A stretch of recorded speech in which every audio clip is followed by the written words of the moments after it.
Nestor Foster diz que o Brasil tem uma relação robusta tanto com os Estados Unidos quanto com a China. Reportagem de Afonso Marangoni. O novo embaixador do Brasil nos Estados Unidos, Nestor Foster, disse que a opção do Brasil entre China e Estados Unidos já foi feita.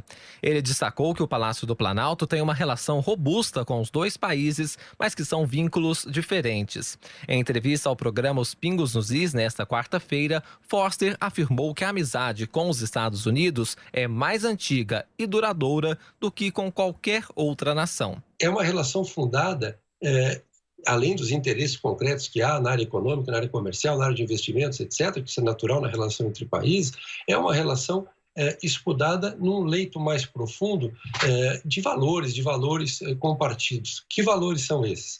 Os valores são os valores da democracia, do respeito ao Estado de Direito, as liberdades individuais, inclusive a liberdade religiosa. Foster disse que os governos Bolsonaro e Trump estão aprofundando a parceria em temas de defesa e ciência. Em relação à China, ele disse que o país é uma potência em ascensão, com quem o Brasil tem uma relação comercial muito forte. A presença de investimentos chineses importantes no Brasil, isso tudo é muito bem-vindo, isso não tem por que ser questionado. O Brasil tem um papel importante, inclusive, na segurança alimentar da China e de tantos outros países, como potência agrícola em que se transformou nesses últimos anos. O embaixador também comentou o discurso de Trump na Assembleia Geral da ONU, em que o republicano pediu que a China e a OMS sejam responsabilizadas pela dimensão da pandemia. Há um consenso de que houve uma falta de transparência, pelo menos isso do ponto de vista da organização. Também não se sabe exatamente qual foi a decisão do governo chinês com relação a questões como proibir circulação de pessoas na província lá dentro da China e autorizar pessoas a viajarem para o exterior. Isto é que foi criticado pelo presidente americano. É uma preocupação que é partilhada por muitos países. Nós esperamos que isso venha a ser esclarecido, O diplomata teve o nome aprovado pelo Senado nesta terça-feira, mas já ocupa o cargo de forma interina desde o ano passado. A relação Brasil-Estados Unidos estará no centro das discussões em uma sessão da Comissão de Relações Exteriores do Senado nesta quinta-feira. O chanceler Ernesto Araújo é esperado para explicar a visita do secretário de Estado norte-americano Mike Pompeo a Roraima na semana passada.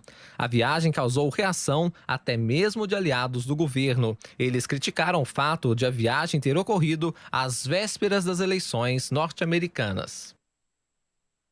De fato, a nossa relação com os Estados Unidos é baseada em valores de democracia, de liberdade individual, coisa que a China, a gente sabe muito bem, não tem. Mas como o embaixador bem lembrou, nossa relação econômica com a China também é importantíssima. Por isso, não cabe e não cai bem ao interesse brasileiro simplesmente macaquear o discurso da extrema-direita americana que busca um conflito econômico e comercial constante com a China e que tem trazido danos para o mundo e também para os Estados Unidos, que tem perdido nessa briga, porque tem importado, inclusive, mais da China, não conseguiu aumentar direito suas exportações, tem sido mal sucedido nisso, e a nossa relação com o governo Trump é um perigo para a gente. Primeiro porque ela é unilateral, A gente faz tudo o que o Trump pede, a gente ajuda até a reeleição do Trump, e o Trump não faz quase nada para a gente, é um sufoco, é uma luta para ter um pequeno aceno de benefício ao Brasil. E outro ponto, ao ter personalizado tanto as nossas relações internacionais com os Estados Unidos, a gente corre um risco enorme agora. E se o Trump perder a eleição em novembro agora, como é que fica o Brasil? A gente está numa sinuca complicada agora. É hora de tornar o Brasil um país novamente mais altivo e menos capacho dos Estados Unidos.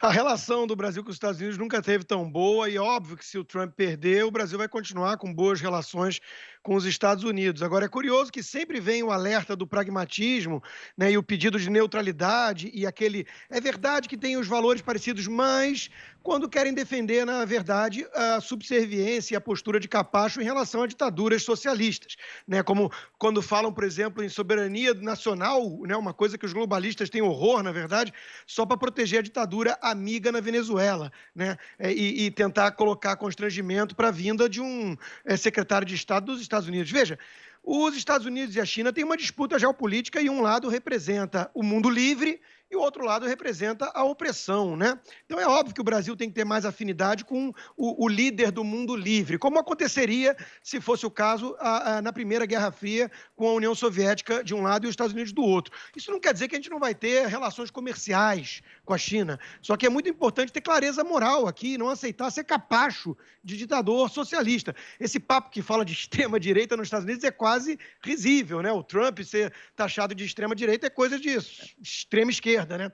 É coisa de gente, por exemplo, que inventa fake news de que existe racismo sistêmico na polícia americana, coisa que os fatos negam. Quem está revoltado com a morte de negros pela polícia americana não são os negros, não, tá? São a turma da elite branca que é liderada aí pelo Partido Democrata. Bom, Rodrigo, quanto à questão americana, basta ver os números de apoio aos diferentes candidatos e partidos entre a população negra americana. Ali você vai ter uma boa ideia do que pensam de fato essa grande fatia do eleitorado americano. Sempre foi assim. Aumentou o voto de negro. Porque sempre a opressão, o racismo sistêmico sempre foi assim, Rodrigo. É desde a abolição, pô. É óbvio. Então o nordestino votava no PT porque o PT é melhor para o Nordeste? Não estou falando da população negra norte-americana com os partidos e com os candidatos, Rodrigo. Agora, segundo ponto. A China é uma ditadura? É óbvio que a China é uma ditadura. O Brasil mantém relações, inclusive amigáveis, com outras ditaduras, como a Arábia Saudita, que inclusive é aliada norte-americana. A gente agora tem que querer brigar com a Arábia Saudita também? Olha, é óbvio que a ditadura é errada, mas nem por isso a gente vai deixar de ter relações com esses países ou entrar numa agenda de hostilização apenas por isso. O embaixador não hostilizou a China, ele levantou pontos legítimos. O embaixador não. Então pronto. Você sim. Nem o Bolsonaro, você nem sim. o governo Bolsonaro. De você, Rodrigo, não do embaixador. De mim. Você hostilizou a China, exato. Eu hostilizei a China para apontar os defeitos da ditadura. Tá bom, Joel. Ainda bem que o nosso embaixador não entra nesse discurso de extrema-direita. Tem coisas que não merecem nem rebater.